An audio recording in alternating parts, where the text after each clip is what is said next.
புதிய தகவல் பக்கத்திற்கு உங்களை வரவேற்கிறேன். ஆட்டம் காணும் மலையாள திரையுலகம். பெண்கள் பாதுகாப்பு பெரும் முற்றுப்புள்ளியாகியுள்ளது. பெரும் போராட்டத்திற்கு இடையில் வெளியாகியிருக்கும் ஹேமா ஆணையத்தின் அறிக்கை மலையாள திரையுலகத்தில் நிகழ்த்தப்படும் பாலியல் சுரண்டல்கள் குறித்த பெரும் விவாதத்துக்கு வழிவகுத்திருக்கிறது. சில ஆண்டுகளுக்கு முன்பு மீ டூ இயக்கம் முன்னெடுக்கப்பட்டதைப் போல இந்த அறிக்கையை தொடர்ந்து மலையாள சினிமா தொழில் சார்ந்த நிகழ்ந்த பாலியல் சுரண்டல்களை நடிகைகள் பலர் அம்பலப்படுத்தி இருக்கிறார்கள். இது தேசிய அளவில் ஓர் இயக்கமாக முன்னெடுக்கப்பட்டு வருகிறது. 2017 மலையாள நடிகை ஒருவர் கடத்தப்பட்டு பாலியல் துன்புறுத்தலுக்கு உள்ளாக்கப்பட்ட சம்பவம் கேரளத்தையும் தாண்டி பெரும் அதிர்ச்சியை உண்டாக்கியது. முன்னணி நடிகர் திலீப் சம்பந்தப்பட்டிருப்பதாக பேசப்பட்ட அந்த சம்பவத்துக்கு பிறகு மலையாள நடிகர் சங்கமான AMMA association of Malayalam movie artist மீதான அதிருப்தி காரணமாக WUCC women in cinema collective என பெண்களுக்கான புதிய சங்கத்தை மலையாள நடிகைகள் நிறுவினர். இதன் தொடர்ச்சியாக மலையாள திரைத்துறையில் நடக்கும் பாலியல் சுரண்டல்களை அம்பலப்படுத்தி ஒரு பத்திரிகையாளர் சந்திப்பை அவர்கள் நடத்தினர். திரைத்துறையில் நடக்கும் பாலியல் சுரண்டல்களை விசாரிக்க ஆணையம் அமைக்க அரசுக்கு கோரிக்கையும் விடுத்தனர். இதன் தொடர்ச்சியாக 2017 நவம்பரில் ஓய்வு பெற்ற நீதிபதி ஹேமா தலைமையில் முன்னாள் IAS அதிகாரி வச்சலா குமாரி, நடிகை சாரதா ஆகியோர் அடங்கிய 3 பேர் ஆணையம் அமைக்கப்பட்டது. இந்த ஆணையம் பெரும் சவால்களுக்கு மத்தியில் தனது விசாரணையை தொடங்கியது. நடிகைகள் பலரும் விசாரணை ஆணையத்தில் சாட்சியம் கூறக்கூடாது என மிரட்டப்பட்டதாக தகவல் வெளியானது. பல நடிகைகள் சென்னை போன்ற நகரங்களுக்கு புலம்பெயர்ந்து விட்டனர். அவர்களை தேடி கண்டுபிடித்து வாட்ஸ்அப் உரையாடல்கள் போன்ற உறுதியான ஆதாரங்களை ஆணையம் திரட்டியது.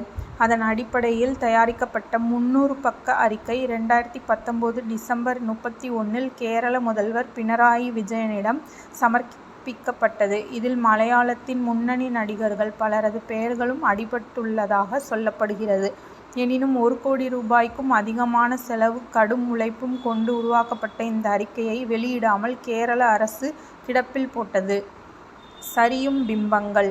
WCC தகவல் அறியும் உரிமை ஆணையம், நீதிமன்றம் ஆகியவற்றின் தலையீடுகளுக்கு பிறகு தனிப்பட்ட விஷயங்களை பாதுகாக்கும் பொருட்டு அந்த அறிக்கையில் 87 பக்கங்கள் நீக்கப்பட்டு வெளியிடப்பட்டது. ஆனால் இந்த அறிக்கையின் அடிப்படையில் எந்த நடவடிக்கையும் எடுக்க கேரள அரசு முன்வரவில்லை. பண்பாட்டுத்துறை அமைச்சர் சஜி செரியன் அறிக்கையை முழுமையாக படிக்கவில்லை என தெரிந்ததும் சர்ச்சையானது. ஆனால் அந்த அறிக்கையின் பரிந்துரைகளை நிறைவேற்ற முயற்சி எடுப்போம் என முரணாக அவர் தெரிவித்தார். இது குறித்து நடிகர் சங்கமும் மோகன்லால், மம்முட்டி உள்பட பலரும் மௌனம் காத்தனர். இது நடிகைகள் மத்தியில் மீண்டும் அதிருப்தியை ஏற்படுத்தியது. முன்னணி குணச்சித்திர நடிகரும் அம்மா பொதுச் செயலருமான சித்திக் இது எல்லா துறைகளிலும் நடப்பதுதான் என்கிற ரீதியில் பேசினார். இதற்கிடையில் தான் நடிகர் சித்திக் தன்னிடம் தவறாக நடந்து கொண்டதாக நடிகை ரேவதி சம்பத் துணிச்சலுடன் ஊடகங்களிடம் பரபரப்பாக பேட்டியளித்தார். சித்திக் ஒரு அறையில் தன்னை பூட்டி வைத்து அருவருக்கத்தக்க வகையில் நடந்து கொண்டதாக அவர் குற்றம் சாட்டினார். இதனை அடுத்து அம்மா பொதுச் செயலாளர் பொறுப்பிலிருந்து சித்திக்கை நீக்க வேண்டும் என்கிற எதிர்ப்பு வலுத்தது. இதையடுத்து அவரே தனது பதவியிலிருந்து விலகுவதாக அறிவித்துவிட்டார். ரேவதி சம்பத் தமிழ் மலையாள நடிகர் ரியாஸ் கான் மீதும் பாலியல் குற்றச்சாட்டை வைத்துள்ளார். இதேபோல் கேரள திரைப்பட அகாடமியின் தலைவரும் முன்னணி இயக்குனருமான ரஞ்சித்துக்கு எதிராக வங்காள நடிகை ஸ்ரீலேகா மித்ரா பாலியல் குற்றச்சாட்டை முன்வைத்தார். மம்முட்டிக்கு கேரள அரசு விருது பெற்று தந்த பாலேரி மாணிக்கம் ஒரு பாதிர கொலபாதகம் படத்தில் நடிக்க தேர்ந்தெடுக்கப்பட்ட சமயத்தில் கதை குறித்து விவாதிப்பதற்காக தன்னை தனி அறையில் அழைத்த ரஞ்சித் தன்னிடம் பாலியல் சீண்டலில் ஈடுபட்டதாகவும் அதனால் உடனடியாக அந்த படத்திலிருந்து வெளியேறிவிட்டதாகவும் மலையாள தனியார் தொலைக்காட்சிக்கு அளித்த நேர்காணலில் ஸ்ரீலேகா தெரிவித்தார். மார்க்சிஸ்ட் கம்யூனிஸ்ட் கட்சி உறுப்பினரான ஸ்ரீலேகாவின் புகார் அரசியல் அரங்கங்களில் பேசுபொருளானது. மாநில விருதுகள், திருவனந்தபுரம் திரைவிழா போன்ற பலவற்றில் ரஞ்சித் முறைகேடாக செயல்பட்டதாக ஏற்கனவே இயக்குனர்கள் வினயன், டாக்டர் பிஜு உள்ளிட்டோர் புகார் அளித்தும் கேரள அரசு நடவடிக்கை எடுக்க மறுத்த நிலையில் இந்த புகாருக்கு செவி சாய்க்க வேண்டிய சூழல் உருவாகிவிட்டது. அதனால் அகாடமி தலைவர் பதவியை ரஞ்சித் இழந்தார்.